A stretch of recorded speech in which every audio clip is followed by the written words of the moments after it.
Now, speaking of health, there are a few folks around the Trepassey area that seemingly hold the key to staying young and healthy. If you listen carefully to the following women, you too may pick up on a hint or two on where to find that fountain of youth. So, Mrs. Mary, how old did you say you were? 92. 92. 11th of May. Yes, ba? 19 and 19. God, you're pretty smart for 92.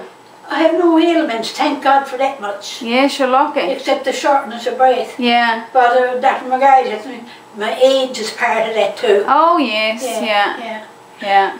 I had 3 sons. 3, Bob and... Father Ed, Father my Ed. first. Yeah. And then Bob. Oh, okay. And then Wilfred. Yeah. Wilfred came last, he was 7 years after Bob. He was born. Oh, okay. Yeah. You're lucky to have a priest in the family. I must go with this. Oh, yes. Yeah. One lady, this woman is going that truck, I don't know what it is. Oh, yeah. Yeah. So, did you come from the dock yourself, did you? Yeah. Yeah. Okay. So you goes up to watch the cards on Tuesday night? And I play bingo. Oh, do you? Yeah. Okay. That's a bit of pastime, sure. It is. Yeah. Do you ever win a game? Oh, indeed I do. Do you? I do, yes. Yeah. The Wilfred said to me, Mommy said she hadn't got it easy. No, that you never. No. Yeah. You worked a lot harder then, I suppose, than we do today. Yes, right, yeah. Had to get your water, I suppose. Yeah. Carry that yourself, Yeah. Yeah. I guess a lot of the food that you ate was probably stuffed out ducks and... It was, yeah. Yeah. Yes, it was homegrown. Yeah. And then we had our own fish. Yes. And like we often tell the children now, we eat that fish breakfast, dinner and supper. Yes, I suppose you did. Yeah, they bought it for breakfast. Yeah. You'd have it in water all night. Yeah. Yeah. Then you'd have it for dinner. Yeah. Then in the evening you'd have fish cakes. Yeah. Out of what was left over. Yeah. So do you remember the day you got married? Yes. We went to Mass in the morning in the convent. Yeah. And we had to go to the church to go to confession and that. Yeah. But our first Holy Communion was in the convent. Yeah. Yeah.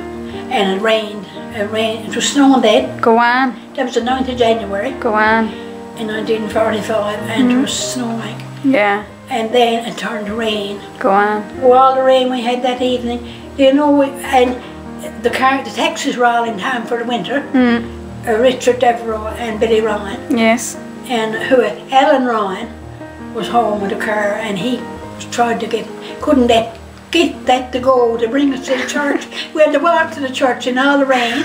Oh my God. And then when we left the church, we had to walk up to Bulger's Lane. You might know where that's Yes, to. yeah. We had to walk up there and go down that big long lane. Yeah. And get a dory. Go on. And go across the harbour, across the water to the point. Go on. That was our wedding day. And that suit I had on me there. Yes. Yeah, that was it, yeah. Yeah. So what year did you say that was? 1945. 45. January 45. Go on. Yeah. Speaking of being a young bride and leaving home, sit back and enjoy this next song from Mrs. Sutton, When You Ask a Girl to Leave Her Happy Home.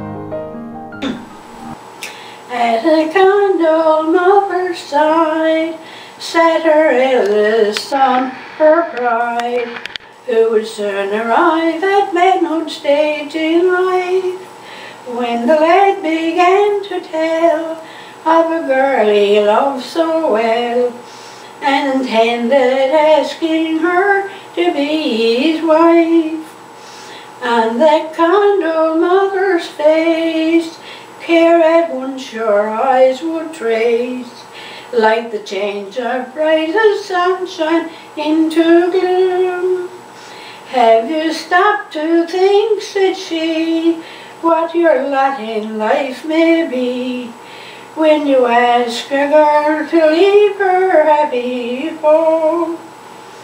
Then the kind old mother said, tell me, lad, if you were wed, how would you support a wife and dress her well? Said the lad, why, we could live on the money you would give, and in one of father's houses we could dwell. But the girl, the mother cried, has a dignity and pride. To depend on us for a home would never do. So we'll help you all we can. We want you to act the man. When you ask a girl to leave her happy home. When you ask a girl to leave her happy homestead, and to sail with you or at her own ill foam. You must have employment then, earn your way and living well. When you ask a girl to leave her happy home. Oh my God, that was good. Mrs. Sutton is not the only Trepassey resident who stays young at heart. If you stop by Miss Bride Fitzgerald's in the northeast, you'll see how this lady looks and acts as young as she does. Sewing and knitting are just a few hobbies that Mrs. Bride enjoys. Let's take a visit now and see what Mrs. Bride is up to today. 3 years old. Yeah, this year. Wow. You're after doing a fair bit of sewing on that? I do. Can sew anything on it. So where did you get it to She now? works like a clock. Yeah. Wow. She works like a clock. So where did you get it now? My mom, It was your mother's. my mother got it. My mother, I don't know where she got it, but Wow. Mrs. Bride is a woman of many talents. Along with the help of her grandchildren, she does a wonderful job hooking mats, a trade that is but forgotten in many parts of Newfoundland. She'll be happy to share with you her secrets of yarn and thread, but the secret to staying young, well, you'll have to look elsewhere, because she's keeping that one all to herself. oh, it's not. Someone else asked me that too, but I don't have a secret. Yeah, Someone asked Mom that one time too. yeah. And your mother lived to be a great age? 98. 98. That's fun. And how old are you now, if you don't mind me asking? I'll be 89 in June. 89. No, I am 89. I'll be 90 in June. You'll be 90 in June. Mrs. Bride is not the only one in Trepassey who knows her way around the sewing machine and who can turn her hand when it comes to a needle and thread. It would be remiss if we didn't pay a visit to Miss Alice Curtis to get a look at her latest works of art, her Newfoundland quilts.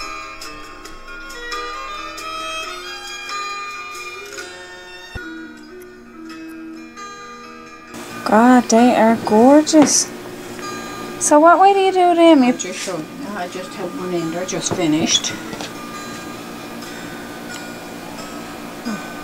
God, that's a nice one too, Mistaken Point.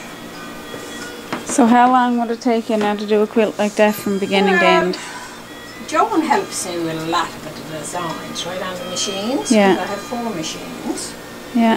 So in order to change the threads and that, I suppose it'd take you a week nearly to do them if I was doing it by myself. There's cake rice too.